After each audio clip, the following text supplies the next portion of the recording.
Hi, and welcome to English Coffee House. We're really happy you're here with us. Get comfortable. And let's start with today's conversation. I've been thinking about what healthy feels like when you're not looking at numbers or routines, just the feeling of it. Yeah, like the body isn't a project, it's just quietly working. Exactly. And when it's working, you don't notice it that much.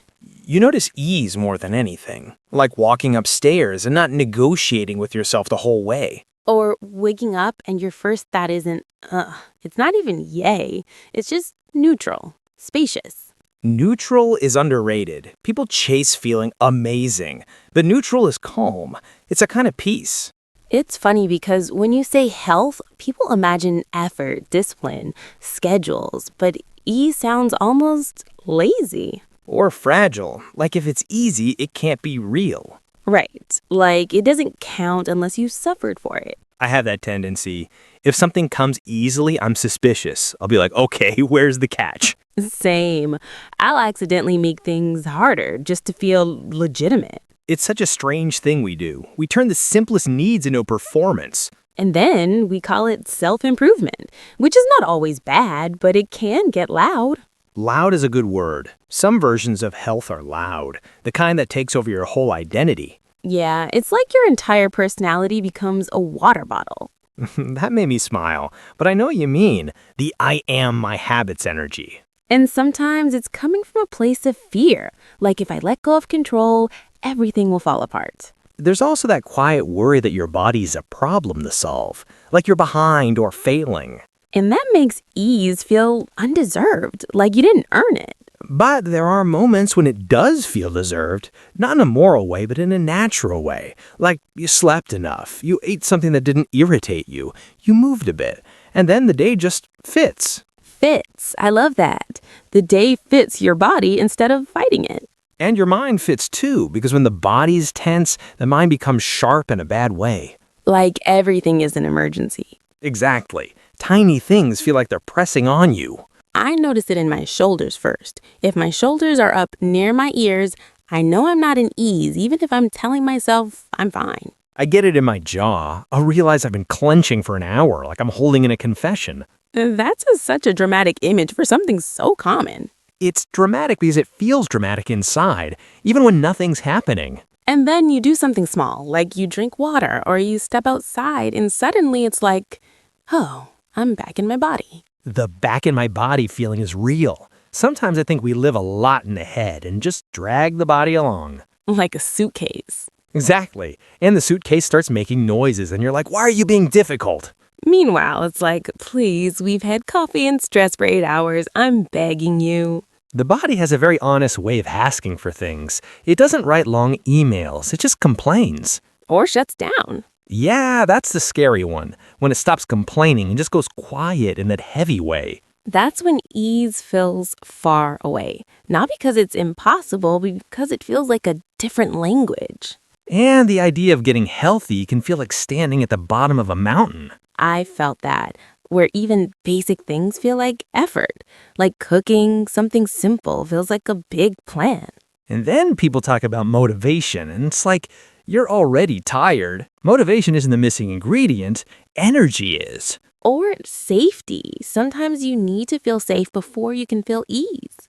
That's true. Ease isn't just physical, it's also the feeling that you're allowed to relax. Yes, like you don't have to be on guard. I think that's why some places feel healthier than others. Even if you do the same things, the environment has a softness. Like visiting someone's home where they're calm. The way they move around the kitchen, the light, the pace. And you automatically slow down. You don't even try. Your voice gets quieter. It's contagious. Ease can spread. And stress spreads too. You walk into certain places and you feel your chest tighten. Airports. Airports, immediately. It's like your nervous system knows before you do. It's like, we're not doing ease today. Even if you're just there to pick someone up, still, the beeping, the rushing, the faces. I always feel like I'm in someone else's timeline in an airport. Like my body belongs to the schedule board. That's such a clean description. And then the moment you leave, you realize you were holding your breath. Oh my God, yes. Like you can finally exhale in the car. So maybe health as ease is partly about exhaling more often.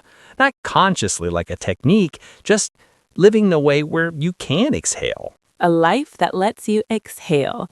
That feels like a small luxury. It is a luxury, honestly. Not everyone has it easily. Life can be harsh. Yeah, I don't want to pretend ease is always available. Sometimes you're in a season where it's just tight. But even then, there could be tiny pockets, like 5 minutes where you don't push. I like the idea of pockets, not fixing everything, just finding a pocket where your body softens. Like sitting on a bench and watching people pass, or making tea and actually tasting it. Or taking a shower and noticing the water instead of rehearsing your day.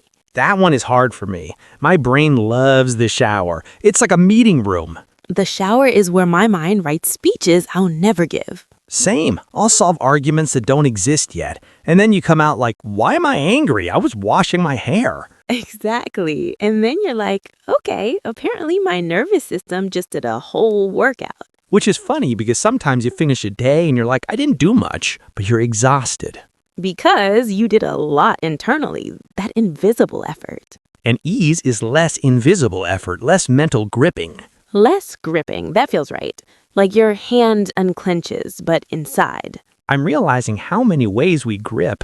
We grip time, we grip affectations, we grip our bodies. We grip our image of who we're supposed to be, and that's heavy. It is. And when you drop it, even for a moment, you feel lighter in this very physical way. I remember the first time I traveled alone and didn't plan every hour. I was just walking, no goal, and I felt healthy. That's such a beautiful example because it's not fitness, it's freedom. Yeah, freedom in the body, like your steps are yours. I have a version of that at home.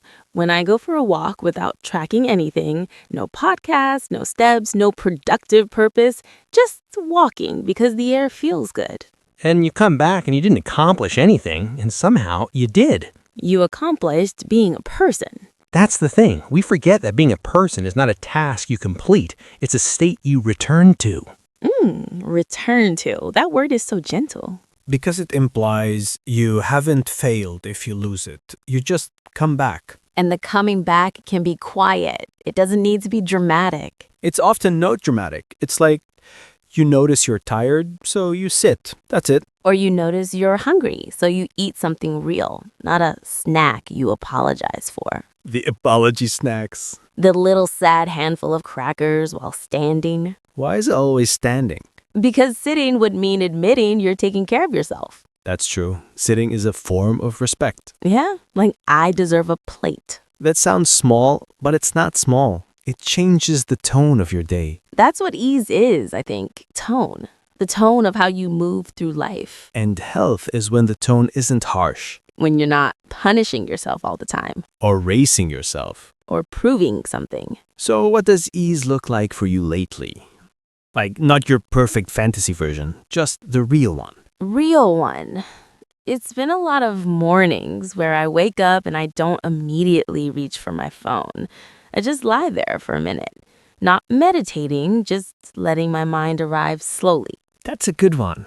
It's like you're giving yourself a soft landing. Exactly. And I've noticed if I start that way, I'm kinder to my body all day. Like I drink water because I want to, not because I'm forcing myself. I like that distinction, wanting versus forcing. What about you? Mine is more physical lately. I've been trying to eat slower, not because I'm trying to optimize anything, just because when I eat fast, my whole system feels like it's rushing. Like you're telling yourself you don't have time for food. Yeah, and if I eat slower, I notice I'm calmer. It's strange how directly it affects me. It's not strange, but it is kind of magical. It is like, oh, I can change the day by chewing. That should be on a t-shirt. I changed my life by chewing. I'd wear it, honestly. Same, but only at home. It's a private message. That's the vibe of ease. Quiet, private, not for display. Yeah, not something you announce, just something you feel. And you know it's there when you stop thinking about it. When it disappears into the background, like good music in a cafe. Exactly. You don't analyze it. You just exist inside it for a while. And even if it's only for a while, it matters. It does. It's like your body gets to remember what it's like. And remembering is comforting because then you know it's not a myth. Just something you return to, sometimes in small pockets. Yeah, small, ordinary pockets, the kind you could almost miss if you're not paying attention. But when you do notice them, it's like, oh, there it is. Yeah, there it is. It's interesting. When you said there it is, I could almost feel that moment, like spotting something familiar across the room. Yeah, like you recognize yourself again. Not the best version, just you. And it's rarely tied to big changes. It's usually tied to something small and almost unremarkable. Like the way you breathe when you're not trying to impress anyone. Or how you sit when you're alone. There's a softness that disappears when you feel watched. That's true. Even when no one is actually watching, you can feel watched. That invisible audience. The internal one. It's kind of relentless. I wonder when we started living with that. Like, was there a specific moment, or is it just modern life? I think it builds quietly, little by little. You get feedback, you get expectations, you learn what gets approval, and then you start performing without noticing. And the performance doesn't always look like confidence. Sometimes it looks like being responsible, like being the kind of person who always has it together. Or being productive. The productive self is very respected. Very respected and very tired. Very tired. And then ease can feel suspicious, like we said. Like, if you're at ease, are you neglecting something? Like you're about to get caught. Exactly. Like, wait, shouldn't I be doing something right now? I notice that on weekends.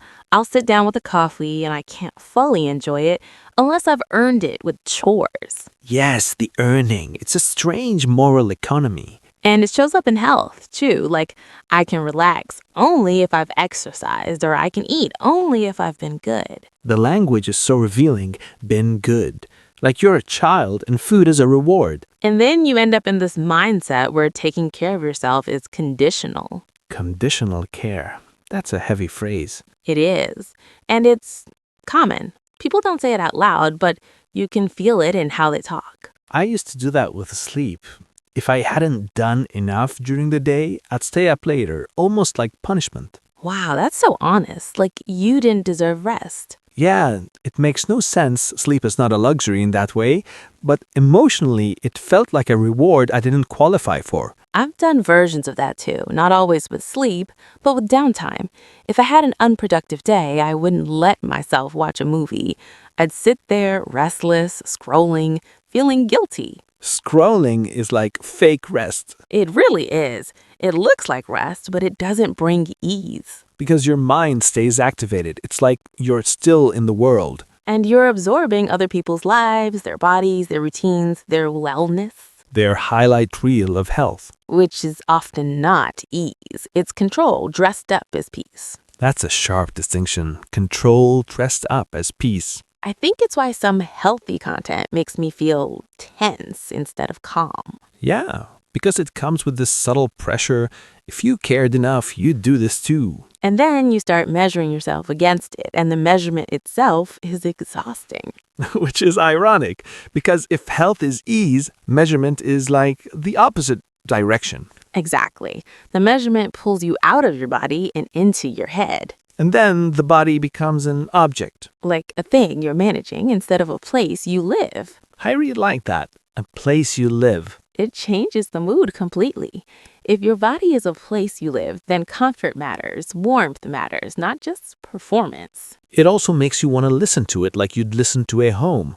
If the floor creaks, you don't yell at the house. You might a little. Okay, you might, but you don't shame it. You don't say you're a terrible house. You say, okay, something needs attention. And attention can be soft. It doesn't have to be aggressive. That's the tone again, the tone of care. I'm thinking about the word ease itself. It's such a simple word, but it has a kind of permission inside it. It does. It's like telling the body you don't need to brace. Exactly. You don't have to brace against your day. But so many people wake up already braced. With their jaw tight, their shoulders tight, the to-do list is already running. It's like the body is preparing for impact. Yeah, and sometimes the impact is real. Work stress, family stuff, money, all of that. Right, it's not like people are imagining it. But I think the body can stay in that mode even when the danger isn't immediate. like a habit of tension. And then ease is unfamiliar, almost uncomfortable. Have you ever had that? Like you finally have a calm day and you feel restless and weird. Yes, it's like your nervous system doesn't trust calm. It's waiting for the other shoe to fall. Exactly. Like this is too quiet. And then you might create a problem just to match the inner tension. Oh, totally. I'll start reorganizing a drawer that I don't care about just to feel like I'm doing something. The emergency drawer. The emergency drawer. It's always the same drawer, too. Which one? The kitchen junk drawer. Batteries, random keys, that one cable you keep for 10 years. The cable you'll never use, but you can't throw it away because maybe one day the world will need it. Exactly. And suddenly I'm like, this must be sorted right now. Like it's a life crisis. That's funny, but also I recognize it. For me, it's emails. When I'm anxious, I start cleaning my inbox like it's a spiritual practice. Inbox zero as therapy. Exactly. It gives the illusion of control. And control feels like ease, but it's not. It's like a substitute. Yeah, a stand-in. Real ease is more like letting something be messy without panic. Like letting the junk drawer exist. Letting the junk drawer exist. That's deep. I know. Very philosophical, but honestly it is. Because if you can let a drawer be chaotic, maybe you can let a day be imperfect. And still feel okay in your body. That's the key. Still feel okay. I think ease is connected to trust. Trust that you'll handle things when they come. You don't have to pre-handle everything. Pre-handle. That's such a good word. The way we live in preparation. Constant preparation. Like we're always about to be tested. And health becomes another test. Yeah, another scoreboard. But ease doesn't keep score. It doesn't. It's not interested. It just lets you live. You know what else I associate with ease? Being warm, like physical warmth. Oh yeah, that's real. When you're cold, everything feels sharper. Exactly. When I'm cold, I'm not relaxed. I'm defensive. And warmth feels like safety, like your body is allowed to soften. Which makes me think about the small rituals that create warmth, like wearing socks at home or holding a mug. A mug is underrated. It's like a portable heater for your hands. And somehow it calms your mind too. Because your hands are part of your nervous system in a way. When they're warm, the whole system gets the message. I love how we're talking about health and we end up with socks and mugs. That feels right, though, because ease isn't glamorous. It's not glamorous. It's domestic. Domestic ease, the kind that happens in quiet corners of your day. Like opening a window for fresh air, even in winter, just for a minute. That's a good one. That sudden clean feeling. It makes me feel more alive, not in an excited way, in a steady way. Steady is the word. Health is steadiness, like you're not swinging so hard between extremes. Yeah, not pushing yourself to be on all the time and then crashing. That cycle is so common. Overdue, then collapse. And you call the collapse rest? But it's not rest, it's recovery. Right. Real rest is gentler. You don't need to recover from it. And ease is maybe when rest is part of life, not the emergency exit. That's a beautiful way to put it. Rest as part of life. And it doesn't have to be big. It can be 10 minutes, like you said, a pocket. A pocket where you stop bracing. And maybe over time, your body starts to trust those pockets. Like, oh, this exists. I can come here. And then you don't need to force ease. It finds you a little more often. Yeah, it finds you. You know, the phrase "it finds you" makes it feel like ease has its own timing. Like it shows up when you stop chasing it. And when you stop turning yourself into a problem. That might be the biggest shift, honestly, when the body isn't an enemy or a thing to manage. It's just you on your side. And it carries so much without complaining until it can't. Yeah, and when it can't, that's not failure. It's information. Information with a heartbeat. Exactly. It's not a spreadsheet. It's not a punishment. It's a living thing saying, this is heavy. I think that's where ease gets misunderstood. People think ease means nothing hurts, nothing is difficult. But ease can exist even when life is difficult. It's more like you're not adding extra violence to it. Extra violence? That's such a strong phrase, but it's accurate. Like the inner commentary, the self-pressure, the harshness.